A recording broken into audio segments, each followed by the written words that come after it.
친구들 안녕. 잘 지내고 있나요 여러분? 선생님 이제 슬슬 보고 싶죠? 네. 아니에요?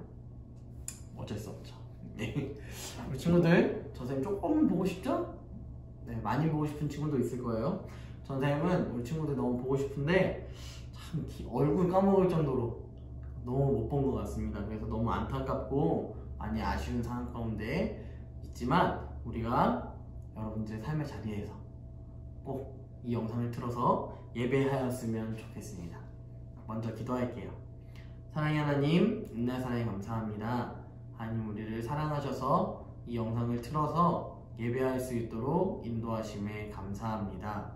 하나님 무엇보다도 우리가 바라고 원하는 것은 주님의 뜻을 우리가 알기 원합니다. 주님께서 우리에게 이 코로나19로 인하여서 어려움과 힘든 상황 속에서도 주님께서 우리에게 원하시는 뜻이 무엇인지 발견하며 또한 우리가 교회에 나와 예배하는 것이 다가 아니라 정말 예수님을 믿는 그 사람들에게는 영과 진리로 예배할 때 장소와 상관없이 하나님만을 예배하며 하나님만을 바라본다는 사실을 우리 친구들이 이 시간을 통하여서 기억할 수 있도록 인도하여 주시옵소서. 주님께서 함께 하시고 믿사오며 거룩하신 예수님의 이름으로 기도드립니다. 아멘. 자, 오늘 말씀은 바울의 두 번째 전도 여행이라는 제목으로 함께 말씀을 나눠보려고 합니다. 자, 우리가 지금 계속해서 누굴 보고 있죠? 맞아요. 사도 바울을 보고 있어요. 몇 주째 이렇게 보고 있는지 모르겠네요. 자, 사도 바울은 첫 등장이 바로 사도행전 7장에서 나타났습니다. 사도행전 7장에서 스데반의 죽임 당하는 상황 속에서 그 죽임을 주도하였던 청년 사울로 처음 성경에 등장하기 시작하였어요. 자, 그것으로 끝나는 것이 아니라 사도행전 9장에서 사도 바울은 다메섹으로 향하여 예수 믿는 사람들을 죽이려고 열심히 노력하였지만 그 가는 과정 속에서 큰 빛, 놀라운 빛을 발견하게 되었어요. 이 빛이 자신에게 임하자 눈을 보지 못하는 상황까지 이르게 되었는데 그 눈을 보지 못하는 상황 속에서 들려온 음성, 바로 예수님의 음성을 듣고 사도 바울은 예수님께서 정말 하나님의 아들이라는 사실을 조금 믿게 되었습니다. 그로부터 몇 년이 지나 이 사도 바울은 계속해서 예수님에 대해서 연구하였고 안디옥 교회의 교인으로서 열심히 헌신하며 살아갔습니다. 자, 그러다가 바울과 바나바를 성령님께서 따로 세우셔서 전도여행, 1차 전도여행을 떠나게 하셨습니다. 이 1차 전도여행 가운데 구브로라는 섬 지역과 갈라디아 지역 가운데 이고니온과 루스드라와 더베와 안디옥 이 다양한 지역들을 지나치면서 복음을 전파하였고 이방인들에게 예수를 전파하였어요. 이 전도여행을 마치고 돌아왔을 때에 너무도 자연스럽게 저번 주에 우리가 살펴보았던 종교회의가 열리게 되었습니다. 교회 안에 유대인들이 갈등하기 시작하였어요. 우리만 메시아를 기다리는 줄 알았고 우리만 그 메시아를 믿고 신뢰하는 줄 알았는데 이방인들이 예수님을 믿고 성령을 받았다는 사실을 여러 각지에서 듣게 되었기 때문입니다. 그때 처음 등장하였던 사람 베드로는 자신이 사도행전 10장 말씀에서 보았던 고넬료의 집안이 모두 다 성령을 받는 것을 보았다는 것을 이야기하였어요. 그 후에 바울과 바나바가 일어나서 이야기했습니다. 전도 여행에 관한 이야기를 통하여서 이방인들에게도 성령이 임하였다는 것을 이야기하였어요. 자, 마지막으로 야고보가 일어났습니다. 야고보가 일어나서 이야기하게 되었습니다. 자, 저번 주에 전사님이 퀴즈 내었던 이 야고보는 누구일까요? 정답은 바로 2번입니다. 2번. 자, 우리가 왜 2번인지 생각해 볼까요? 자, 1번. 제자 야고보는 사도행전 12장에서 이미 죽게 되었습니다. 그러니까 15장에서 제자 야고보가 등장할 수 없는 것이죠. 그리고 예수님의 형제 야고보가 바로 예수님이 죽고 부활하셨다는 사실을 보았고, 야고보가 예수님을 자신의 형으로만 아는 것이 아니라 이제는 메시아로 믿게 되었다는 사실 또한 우리는 알 수 있습니다.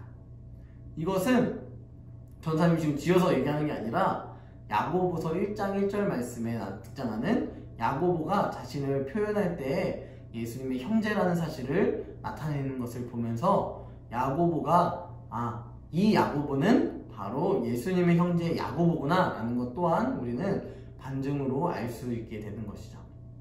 자, 이 야고보가 일어나서 무엇을 이야기하였죠? 이방인들이 율법을 다 지키는 것, 613가지나 되는 그 율법 다 지키는 것이 어려운 것을 너무도 잘 알고 있었기 때문에 4가지를 이야기합니다.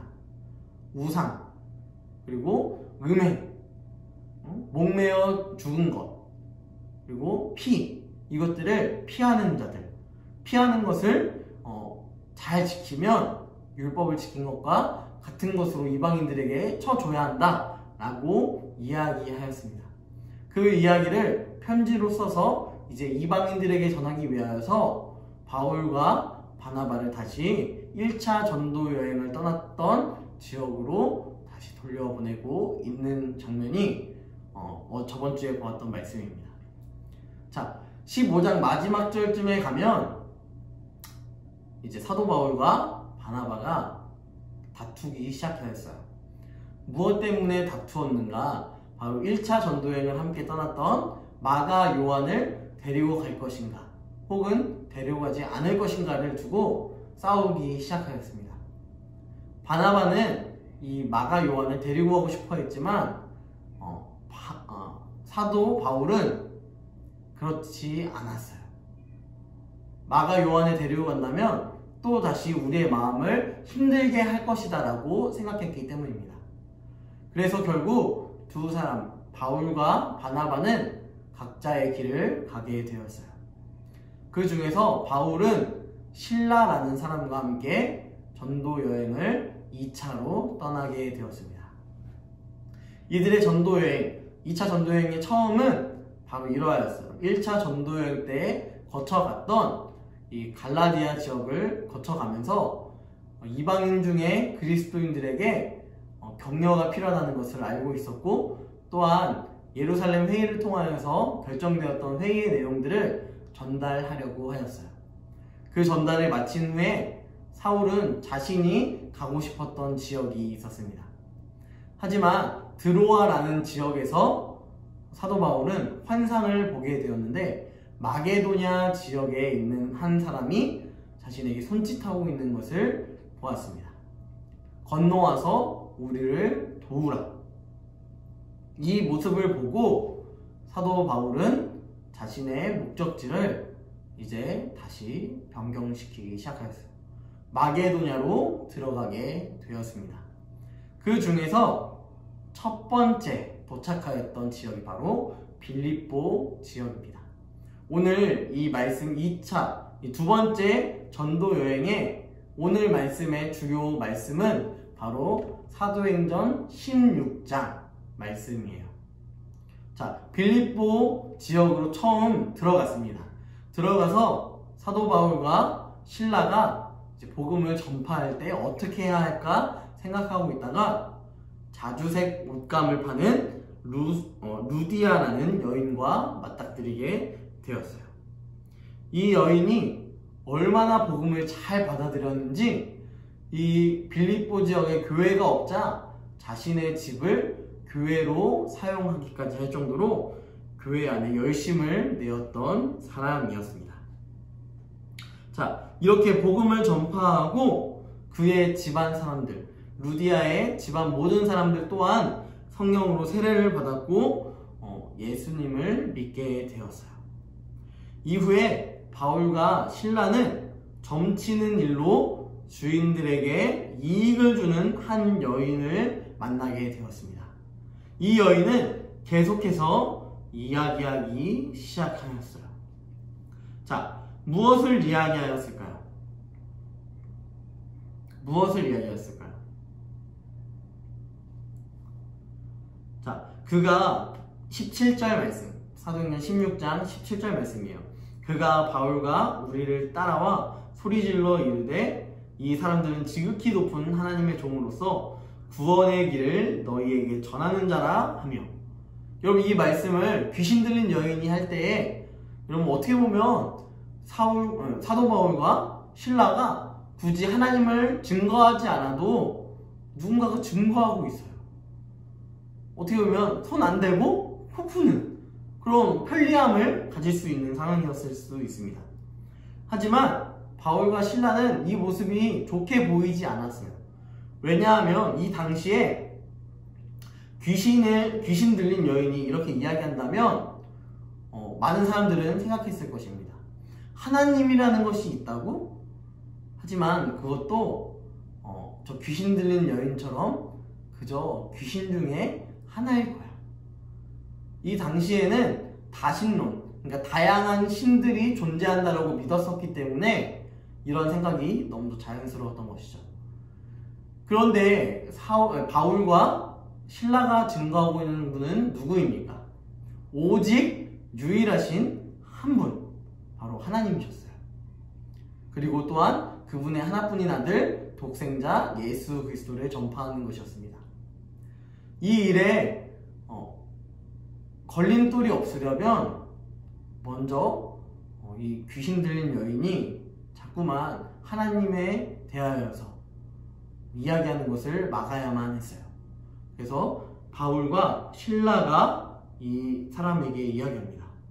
예수 그리스도의 이름으로 내가 내게 명하노니 그에게서 나오라. 이 말을 하자 귀신이 나와버렸어요. 여러분, 이 이야기를 들으면 너무 좋겠죠.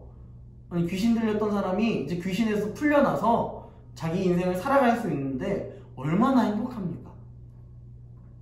여러분, 그런데 이 여인이 어떤 여인이었냐면 귀신 들린 여종이었지만 그 여종으로 인하여서 돈을 버는 사람 또한 있었어요. 그러니까 주인이 있었던 것이죠. 그 주인들이 이제 들고 일어나기 시작합니다. 아니, 내가 이 여인을 통하여서 돈을 잘 벌었었는데 왜 당신이 이 여인에게서 귀신을 내쫓아서 돈을 못 벌게 합니까? 이렇게 이야기하는 것이죠. 어처구니 없지 않습니까? 귀신 들린 사람을 내쫓아줬더니 이런 이야기를 하고 있는 거예요. 주인이라는 사람들이.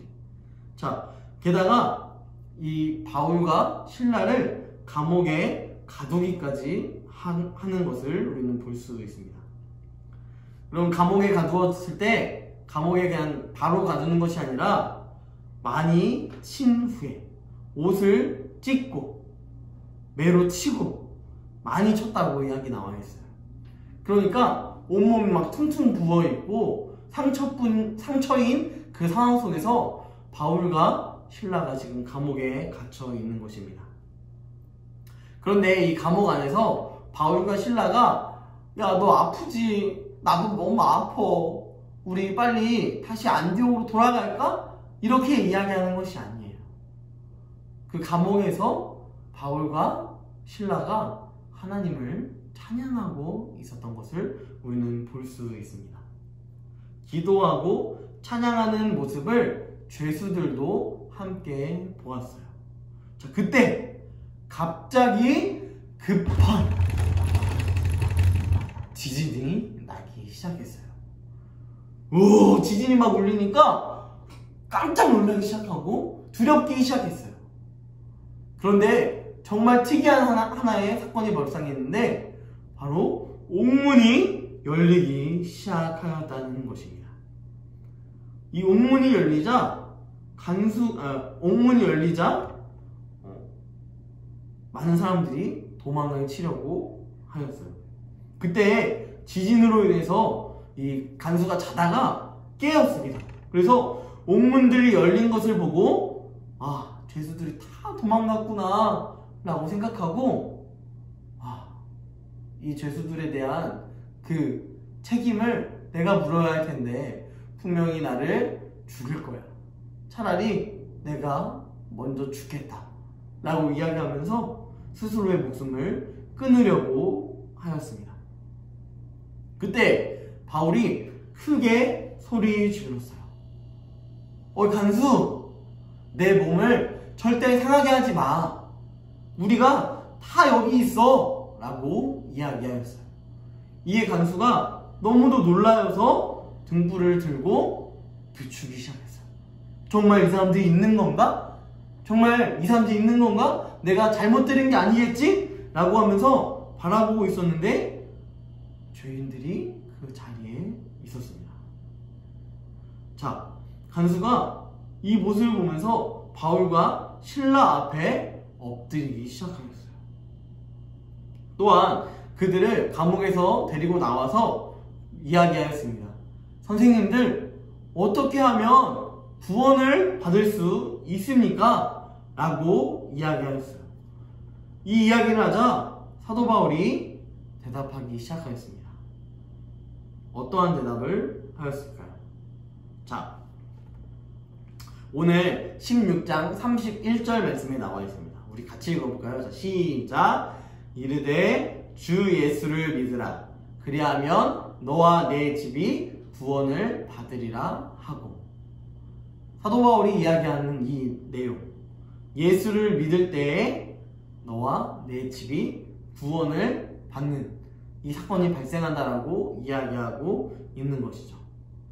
자, 이 이야기를 듣고 간수가 바울과 신라를 자신의 집으로 데리고 와서 씻기고 상처를 치유해주는 장면까지 오늘 말씀에 나와 있습니다.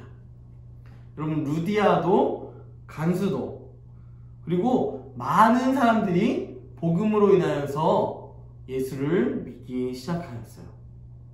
이것은 예수 그 이름을 들었기 때문일 것입니다. 바울과 신라는 계층에 상관없이 복음을 전파하였어요. 주 예수를 믿으라. 그리하면 너와 내 집이 구원을 받으리라. 여러분, 이 말씀처럼 사도 바울은 계속해서 우리가 앞으로도 살펴볼 모든 말씀 가운데 어떻게 나타나고 있냐면 복음을 전파하고 있다는 것을 우리는 바라볼 수 있을 것입니다. 어느 계층이든 그 사람이 어떠한 자격을 가졌든 그것이 중요한 것이 아니라 복음을 전파하는 것에 있어서는 그런 남녀노소를 불문하고 모든 사람에게 필요하다는 것을 사도 바울과 신라는 알고 있었던 것이죠. 자, 이 2차 전도 여행의 첫 번째 도착지였던 빌립보 지역에서 이렇게 놀라운 사건이 발생하였습니다. 여러분, 우리는 이 어려운 환경 속에서 누구를 고백하고 있나요? 코로나19의 이 위협 속에서 여러분, 우리는 무엇을 자랑하며 무엇을 의지하며 또한 살아가고 있습니까? 우리의 오직 유일하신 피난처, 우리의 오직 유일하신 구원자 되신 오직 예수님만을 따르는 친구들이 되었으면 좋겠습니다. 그러할 때 우리에게 성령이 임하시고 우리가 모든 민족에게 제자를 삼게 하는 복음의 선포가 우리 안에 일어날 것을 다시금 확신합니다. 여러분들도 이 확신을 가지고 바울과 신라가 누구에게나 복음을 전파하였던 것처럼 우리 주변에 예수님을 믿지 않는 많은 친구들에게 예수 그리스도 그 이름을 전파할 수 있는 우리 친구들이 되기를 주님의 이름으로 간절히 소망합니다. 함께 기도할게요. 사랑의 하나님, 오늘 우리가 바울과 신라의 2차 전도 여행을 보았습니다. 아니, 전도 여행 가운데 계층은 달랐고 상황은 달랐을지 모르지만 여인을 전도하기도 하고 자신을 가뒀던 간수를 전도하기까지 하는 이 사도 바울의 모습을 바라보면서 우리가 복음을 전파할 때 가졌던 편견들을 깨게 하시고 모든 사람들에게 이 그리스도의 복음이 필요하다는 사실을 기억할 수 있도록 인도하여 주시옵소서. 주님께서 우리와 함께 동행하시며 역사하여 주시고 함께 하시며 믿사오며 거룩하신 예수님의 이름으로 기도드립니다. 아멘. 자, 여러분, 광고 시간입니다. 우리 밴드의 영상을 우리 친구들 잘 보고 있는 것 같아서 저는 기분이 몹시 좋습니다. 네. 자, 그리고 두 번째 광고. 코로나 바이러스가 계속해서 발생하고 있어요. 여러분, 집안에서 있는 거 너무 힘들고 불편하겠지만 조금만 더 참아주고 집안에서 잘 이제 복음의 생활, 또 그리스도인다운 생활을 했으면 좋겠습니다. 그 일을 위해서 이제 돌아오는 월요일부터 전사님이 아침에 큐티를 올려주려고 합니다. 여러분, 안 좋은가요? 좋으시죠? 전사님은 좋은 거 아니죠? 네. 우리 친구들도 열심히 복음을 잘 듣고 전사님이 말해주는 큐티의 내용들 잘 보고 여러분들이 직접 말씀을 묵상하며 큐티 하였으면 좋겠어요. 자, 그리고 벌써 다음 주 주일이 무슨 주일인지 혹시 아는 친구 있어요? 바로 고난주일이에요. 고난주일. 우리 예수님께서 우리를 위해서 고난당하신 고난주일입니다. 우리가 이 주일을 잘 지키며 또한 저는 다음 주에는 특별히 이 사도행전 말씀이 아니라 예수님 고난을 함께 살펴보며 다음 주 돌아오는 한 주 동안의 삶 가운데 고난의 삶을 함께 예수님과 살아내는 모습을 우리 친구들이 함께 보여주셨으면 좋겠습니다. 그 다음 주일은 어떤 주일인지 아나요? 바로 부활주일이에요. 부활주일은 너무 기쁘죠? 네. 우리가 이렇게 절기를 지내게 됩니다. 고난주간과 이제 부활주일 이렇게 보내게 되는데 우리 친구들 항상 복음 안에서 우리 친구들 살아갈 때에 고난도 또한 있음과 또한 우리에게 또 부활이 있음을 항상 소망하며 또한 믿으며 살아가는 우리 친구들 되었으면 좋겠습니다. 광고는 여기서 끝이고요. 우리 친구들 앞으로 곧 만날 것 같지만 바로 다시 만나는 그날까지 여러분 안녕.